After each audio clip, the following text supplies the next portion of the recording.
Hello guys. So இன்னைக்கு வீடியோல நம்ம என்ன பார்க்க போறோம்னா ஸோ என்ன பார்க்க போகிறோன்றதுக்கு முன்னாடி இப்போ இந்த டெக்னாலஜி எந்த அளவுக்கு க்ரோத் ஆயிருக்கு அப்படின்னா யார் கையில் பார்த்தாலும் மொபைலை வச்சுட்டு நம்ம என்ன யூஸ் பண்ணணும்னாலும் லைக் ஆன்லைன் தான் இன்டர்நெட்டில் வந்து நம்ம ப்ரௌஸ் பண்ணிட்டு இருப்போம். லைக் ஒரு சோஷியல் மீடியா யூஸ் பண்ணுறதா இருந்தாலும் ஒரு ஷாப்பிங் பண்ணுறதா இருந்தாலும் ஃப்ளிப்கார்ட் அமேசான் அந்த மாதிரி அதை வந்து நம்ம ஒரு எண்ட் யூஸராக தான் கன்சியூம் பண்ணிட்டு இருக்கோம்.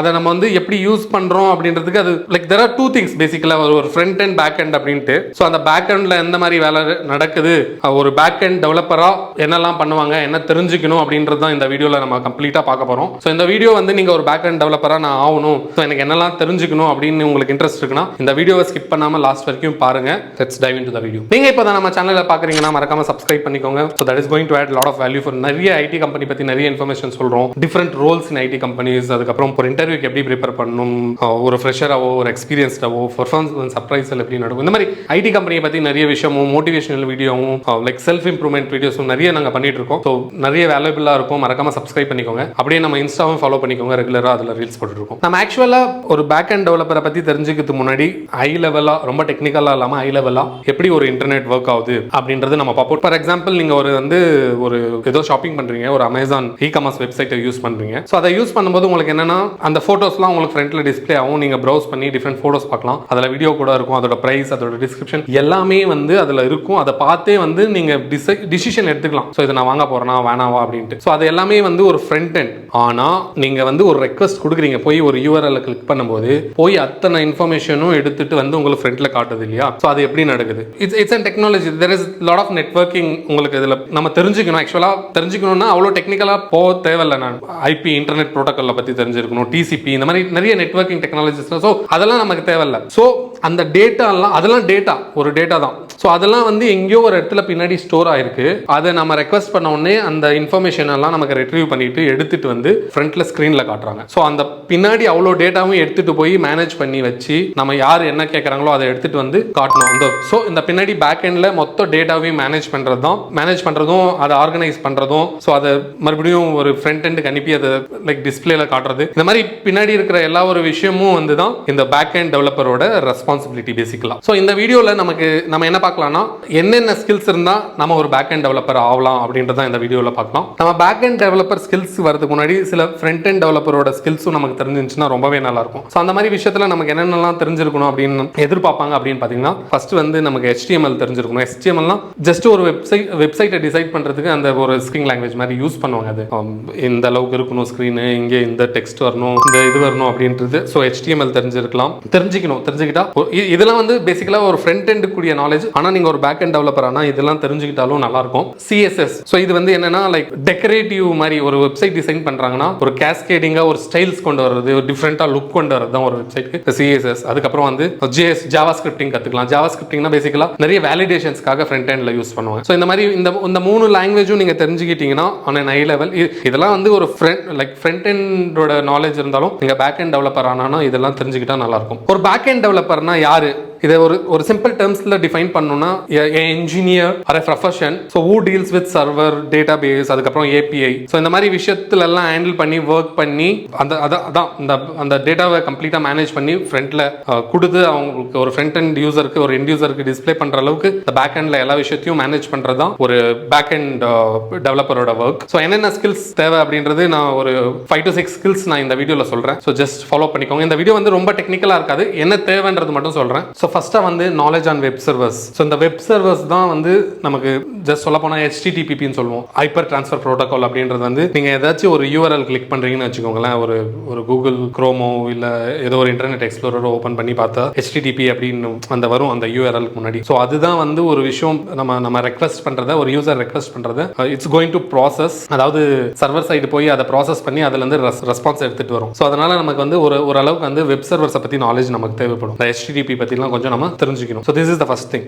செகண்டா வந்து ஆப்வியஸ்லி ஒரு சாஃப்ட்வேர் அப்படின்னு வந்தாலே ஒரு ப்ரோக்ராமிங் நாலேஜ் நமக்கு தெரிஞ்சிருக்கணும். ஸோ செகண்டா என்னன்னா லைக் ப்ரோக்ராமிங் லாங்குவேஜும் அதோட ஃப்ரேம்வொர்க் தெரிஞ்சிருக்கணும். ஸோ அதெல்லாம் பார்க்கும்போது நம்ம என்னெல்லாம் தெரிஞ்சுக்கலாம் அப்படின்னு பார்த்தீங்கன்னா ஜாவா ஸ்கிரிப்ட், கொஞ்சம் நிறைய நியூ கான்செப்ட், நிறைய இது யூஸ் பண்ணோம்னா நம்ம Node.js ரொம்ப ஹை டிமாண்டிங் ஸ்கில்ஸ் இதெல்லாம் பார்த்தீங்கன்னா. அதே மாதிரி வந்து ஏகப்பட்ட வெப்சைட் பார்த்தீங்கன்னா நமக்கு பைத்தானில் தான் வந்து டெவலப் பண்ணியிருப்பாங்க லைக் இந்த ஃப்ரண்ட் எண்ட்லாம். ஸோ நம்ம பைத்தானும் வந்து ஒரு நல்ல ஒரு ஏகப்பட்ட ஃபியூச்சர் ஃபீச்சர்ஸ் இருக்கிற ஏகப்பட்ட லைப்ரரிஸ் ஏகப்பட்ட ஃப்ரேம் ஒர்க்ஸ் இருக்கிற ஒரு ப்ரோக்ராமிங் லாங்குவேஜ் நம்ம பைத்தன் தெரிஞ்சுக்கலாம். ஸோ சிமிலர்லி பிஹெச்பிலையும் வந்து ஏகப்பட்ட வெப்சைட்ஸ் டெவலப் பண்ணியிருப்பாங்க. ஸோ இந்த 3 ஸ்கில்லும் நமக்கு தெரிஞ்சிச்சுன்னா ஓரளவுக்கு நம்ம ஒரு பேக்கெண்ட் டெவலப்பர் ஆக போகிறோம் அப்படின்னா 3 தெரிஞ்சிருக்கணும்னு இல்லை, any one of this. So நமக்கு எது சூட்டபுளாக இருக்கு அப்படின்ற பார்த்து ஸோ நம்ம இந்த ஏதாச்சும் ஒரு ப்ரோக்ராமிங் நாலேஜில் வந்து நம்ம ஒரு ப்ரோவாக இருக்கணும். சும்மா ஹை லெவலாக தெரிஞ்சுக்கிட்டாலாம் ஒர்க் ஆகாது. நல்ல அதில் என்னெல்லாம் ஃபியூச்சர்ஸ் இருக்கு, என்ன ஃப்ரேம் ஒர்க்ஸ் இருக்கு, என்னெல்லாம் நம்மளால எந்த மாதிரி டிஃப்ரெண்டெல்லாம் பண்ண முடியும் அப்படின்ற அளவுக்கு நமக்கு நாலேஜ் இருக்கணும். ஸோ தேர்டாக வந்து ஆப்வியஸாக இது எல்லா ஒரு டெவலப்பருக்கும் தேவையான ஒரு விஷயம் வெர்ஷன் கண்ட்ரோலிங் சிஸ்டம். அதாவது ஒரு விஷயம் நம்ம டெவலப் பண்றோம்னா அது அந்த சேம் ஒரு ப்ராஜெக்ட்க்கோ ஒரு சிஸ்டம்க்கோ வந்து நிறைய பேர் ஒர்க் பண்ணிட்டு இருப்பாங்க. அப்படி ஒர்க் பண்ணிட்டு இருக்கும்போது நிறைய டெவலப்பர்ஸ் ஒர்க் பண்ணிட்டு இருக்கும்போது நிறைய பேர் நிறைய கோட் சேஞ்சஸ் பண்ணுவாங்க. அந்த ஒரு இன்டிகிரிட்டி மெயின்டைன் பண்றதுக்கு வந்து நம்ம வந்து ஒரு வெர்ஷன் கண்ட்ரோலிங் டூல் நம்ம கத்துக்கணும். ஸோ கிட் அப்படின்றது தான் ஒரு recommended version controlling tool.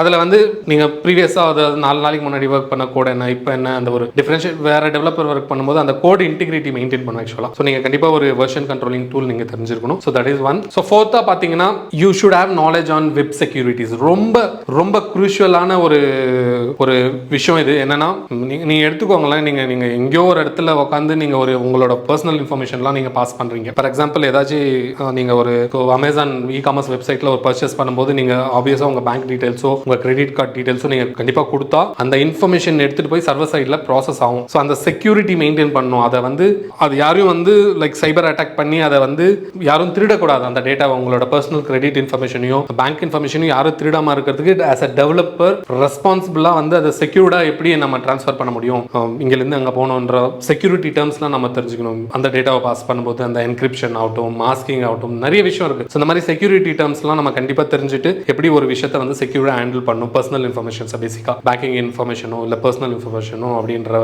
Knowledge நமக்கு கண்டிப்பாக தேவை. ரொம்ப குரூஷுவலானது, ரொம்ப முக்கியமான ஃபேக்டர் இதெல்லாம். ஸோ ஃபிஃப்த்தா பார்த்தீங்கன்னா நம்ம ஏபிஐஸை பற்றி தெரிஞ்சுக்கணும். ஏபிஐஸ் போது ஸோ அப்ளிகேஷன் ப்ரோக்ராமிங் இன்டர்ஃபேஸஸ் அப்படின்வாங்க. ஸோ இது என்னன்னா ஒரு சாஃப்ட்வேர் இன்டர்மீடியேட் மாதிரி. அதாவது ஒரு ரெக்வஸ்ட் கொடுக்கும்போது ஒரு ரெஸ்பான்ஸ் நமக்கு அந்த சைட்ல இருந்து கிடைக்கும் இல்லையா, பேக் அண்ட் சைட்ல இருந்து ரெஸ்பான்ஸ் கிடைக்கும்ல, அந்த கனெக்டிவிட்டிஸ் எல்லாம் நம்ம தெரிஞ்சுக்கணும். அந்த மைக்ரோ சர்வீசஸ் பற்றி நம்ம தெரிஞ்சுக்கணும். டேட்டா வந்து டிஃப்ரெண்ட் ஸ்ட்ரக்சர்ஸ்ல இருக்கும். நமக்கு XML ஃபார்மேட்ல இருக்கும், JSON ஃபார்மேட்ல இருக்கும், SOAP, REST இப்படி நிறைய சொல்லுவாங்க. இந்த ஃபார்மேட்ஸ்லாம் என்னன்னு நமக்கு புரிஞ்சுக்கணும். அதாவது நீங்க யூஸ்வலா பேக் அண்ட் டேட்டாபேஸ் அப்படின்னும் போது அந்த டேட்டாபேஸும் வந்து டிஃப்ரெண்டா இருக்கும். எனக்கு சொல்ல முடியாது ஒரே வீடியோல. அதெல்லாம் வந்து ஒரு டேட்டாபேஸ் வந்து ஒரு மைக்ரோசாஃப்ட் சர்வர்ல இது பண்ணிருப்பாங்க, ஒரு ஒராக்கல்ல மெயின்டைன் பண்ணிருப்பாங்க. இப்பெல்லாம் கிளவுட் வந்துருச்சு, கிளவுட்ல மெயின்டைன் பண்றாங்க. இந்த மாதிரி டேட்டாபேஸ் நிறைய இடத்துல ஒரு ஃபைல்ல ஸ்டோர் பண்ணி வைக்கலாம். ஏன் ஒரு எக்ஸல் கூட ஒரு டேட்டாபேஸா மெயின்டைன் பண்ணலாம். ஸோ அது வந்து டேபிள்ல ஸ்டோர் பண்ணிருக்கும் போது அவங்க என்ன கேட்கறாங்களோ அதுக்கு ஏற்றது வந்து டிஃப்ரெண்ட் டேபிள்ஸ்ல இருக்கு நமக்கு. ஸோ அதெல்லாம் எடுத்து நம்ம அனுப்பணும்னா it should be in format. அது ப்ராப்பரா அனுப்பணும். அந்த ஸ்ட்ரக்சரா அனுப்புறதுக்கு வந்து நம்ம அது சர்வீசஸா தான் அனுப்ப முடியும். லைக் ஒரு XML ஃபார்மேட்ல நீங்க அனுப்பலாம், ஒரு JSON ஃபார்மேட்ல அனுப்பலாம், SOAP ஃபார்மேட்ல, இந்த மாதிரி டிஃப்ரெண்ட் ஃபார்மேட் அனுப்புறதுக்கு அதை பத்தி நாலேஜ் எல்லாம் உங்களுக்கு கண்டிப்பா தெரிஞ்சிருக்கணும். So that is one thing. Like APIs பத்தி நீங்க தெரிஞ்சுக்கணும். ஸோ அதே மாதிரி இன்னொன்னு என்ன நம்ம தெரிஞ்சுக்கணும்னா கண்டிப்பா கிளவுட் சர்வீஸ் ப்ரொவைடர்ஸை பத்தி தெரிஞ்சுக்கணும். ஆல்ரெடி நான் போன வீடியோவில் சொன்ன மாதிரி the major cloud service providers வந்து AWS, அமேசான் ப்ரொவைட் பண்றாங்க. அதுக்கப்புறம் மைக்ரோசாஃப்ட் Azure, அதுக்கப்புறம் Google cloud platform GCP. So இவங்க கிட்ட வந்து different services, different set of tools இருக்கு இதை ஹேண்டில் பண்றதுக்கு. ஸோ நம்ம கிளவுட் இன்ஃப்ராஸ்ட்ரக்சரை பத்தி தெரிஞ்சுக்கணும். கிளவுட்னாலே like software as a service, like platform as a service, infrastructure as a service, இந்த மாதிரி டிஃப்ரெண்ட் கேட்டகரியில் அவங்க சர்வீஸ் ப்ரொவைட் பண்றாங்க. ஸோ இந்த ஃபண்டமெண்டல்ஸ்லாம் தெரிஞ்சாதான் நம்ம வந்து ஒரு பேக் அண்ட் டெவலப்பரா நம்மளால ஆக முடியும். ஸோ இந்த சீரியஸ்ல பார்த்தீங்கன்னா நம்ம வந்து ஒரு டெவலப் இன்ஜினியர்ஸ் எப்படி ஆகணும்னு பார்த்துருக்கோம். ஸோ அதுக்குரிய வீடியோ லிங்க் வந்து கீழே டிஸ்கிரிப்ஷனில் கொடுக்குறோம், மறக்காம பாருங்க. ஸோ இந்த video is something related to back end developers and very high level. அதே மாதிரி we are going to do front end developer. So இதை தவிர வேற ஏதாச்சும் உங்களுக்கு பண்ணணும் அப்படின்னா மறக்காம கீழே கமெண்ட் செக்ஷன்ல சொல்லுங்க. ஸோ உங்க ஃப்ரெண்ட்ஸ் யாராச்சும் இதை பத்தி ஒரு ஹை லெவல் டீடைல் எக்ஸ்பெக்ட் பண்றாங்க, அவங்களுக்கு ஹெல்ப்ஃபுல்லா இருக்கும் அப்படின்னு நினைச்சீங்கன்னா மறக்காம இந்த வீடியோவை ஷேர் பண்ணுங்க. ஸோ இந்த வீடியோ பிடிச்சிருந்துச்சுன்னா லைக் பண்ணுங்க, சப்ஸ்கிரைப் பண்ணுங்க, பக்கத்தில் இருக்கிற பெல் ஐக்கான் கிளிக் பண்ணுங்க. By from not it is let's connect in other video.